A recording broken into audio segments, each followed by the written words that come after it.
We do have a special guest in studio here. We are joined by Ron McLean. He is the president and CEO of the Cooperative Credit Union Association. And Ron, what a great time to talk to you. How are you? Chuck, I'm doing fantastic. I'm pleased to join you this morning. When you look at what's going on today, and other than the obvious, concerns that credit union members may have at the moment, what are the biggest things that you're hearing from your credit unions today? So, Chuck, first off, I want to assure all your listeners out there that credit unions are safe, sound, and secure. Highly capitalized, highly regulated, also backed by the National Credit Union Share Insurance Fund, essentially the equivalent to the FDIC. Mm-hmm. A major talking point that resonates is no depositor has ever lost a single penny at a federally insured credit union. We are the polar opposite of Silicon Valley Bank. We are not Signature Bank. We are not tied in with venture capitalists, tech startups, heavy investing in crypto. We are your safe, local, trusted credit union. And really, it's been a flight to safety in many ways. Our members have been at the forefront. We have about 200 credit unions who serve about 5 million members in New Hampshire, Massachusetts, Rhode Island, and Delaware. Mm-hmm. And it's been very calm. Our members, our CEOs have told us that there's been really a nominal amount of inquiries by the membership. It's more curious. And in many cases, the members have come back and said, this is the reason why we're a member of a credit union. Can you talk a little bit about how the typical setup for an ownership structure of a credit union makes that entity different from a bank? That is our business model. You don't walk into a credit union as a customer. You walk in as a member owner. So the credit union exists to help you, your family, your business get to a better place in life because you are a member owner. So if a credit union makes a profit, if you will, of any kind, that profit is given back to the members in better rates, lower fees, new services, enhanced services, and they exist to serve you, the member. It's not to serve an outside investor or a venture capitalist, and it's local.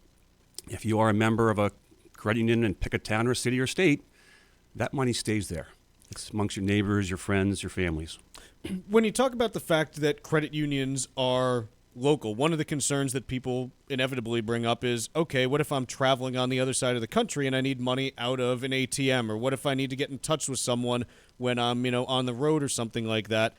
What services are available for different credit union members that can alleviate those concerns? Right. If you travel, if you move, that membership stays with you. Once a member, always a member. Technology, remote banking, digital banking, apps, etc. What you're going to find very unique in the credit union space is collaboration and cooperation. Mm-hmm. Credit unions share, they have something called shared branching, which is very unique, that a member of one credit union can go into another one and do transactions.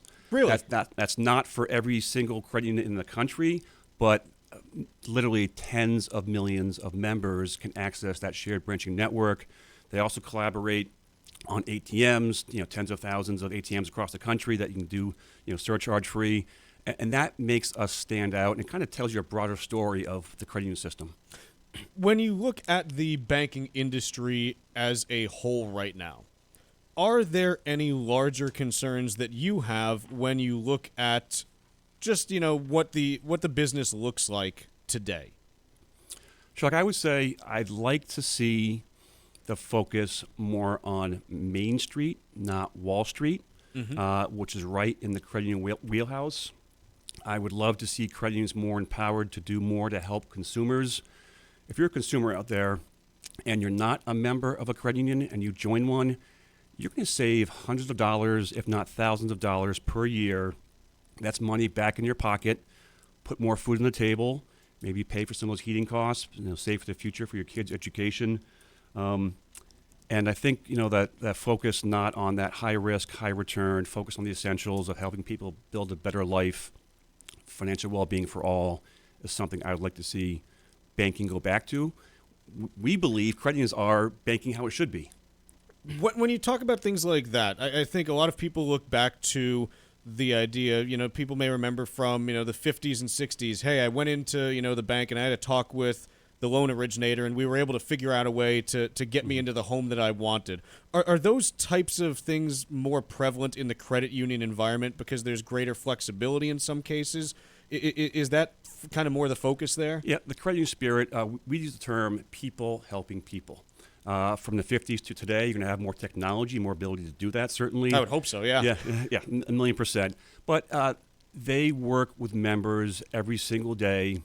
If you get to a rough patch in life, I think in many ways that's where credit unions stand out. They want to help you get to a better place in life, and that means maybe being more flexible if they need to, or working with you, not against you, I think is really the spirit of what a credit union is about. Because, like I mentioned earlier, Chuck, you're a member. You mentioned earlier in our conversation that no depositor has ever lost a single penny in a federally insured credit union. For folks who are wondering kind of how that works on a per account basis and per credit union basis, what are the similarities and differences from the FDIC insurance that people may be more familiar with? It's the same coverage, up to $250,000. It's just backed by a different, I'll call it, entity. And I also want to point out in Massachusetts, if a credit union is a member of the Massachusetts Share Insurance Corporation, that means their entire deposits are insured. Regardless of how big they are. Regardless of how big it is. That's in Massachusetts. But to answer your question, it's FDIC. If you walk into a credit union, you're going to see that the term NCUA, National Credit Union Administration. So again, up to $250,000. And if you have a joint account, yourself and your wife or partner, whomever, that $250 is times 2, right? Yep. And also if you have a joint account, that's $500,000. Yourself, your wife, or your partner of any kind, and then a separate individual account, that's another $250. Oh, because it's a different registration. Right, It doesn't. It doesn't just use up your $250 on that one account. Right. When you look at the situation that we're seeing right now in the banking sector, maybe it's just because it was recent history, but there's so many comparisons that I think people are making to 2008, and I'm curious to get your take on how this situation may be different from what we saw back in 2008, because I think those are the fears that kind of get people front and center, which are, gee, are we going to go through that again? Right. So it is different. 2008, 2009, I think was more of a systemic issue, largely tied to the mortgage-backed securities, larger organizations. That's where that term, I think, too big to fail came from. I think we've learned the past week or so that too big to fail has come down in asset size, I think, quite a bit. So today it's largely contained to, at least right now, those two banks, Silicon Valley Bank, Signature Bank. I would say the similarities, to kind of twist the question around to be the opposite side of things, a flight to safety. Credit unions are seeing, again, a influx of deposits that are, I think, a good thing. And that when people have a little uncertainty in life, they go to places where they know, they like, and they trust. And in many ways, that's your local trusted credit union. Ron, if someone is interested in learning more about the credit union options that are available to them, where do they go? I would go right away to bettervaluesbetterbanking.com. Punch in your zip code, and out will come a list of credit unions. I encourage your listeners to reach out to them. You'll have a partner to help you build financial well-being for life. Again, bettervaluesbetterbanking.com. Ron, thank you so much for joining us today. I really appreciate it. Chuck, thank you. That is Ron McLean. He is the president and CEO of the Cooperative Credit Union Association.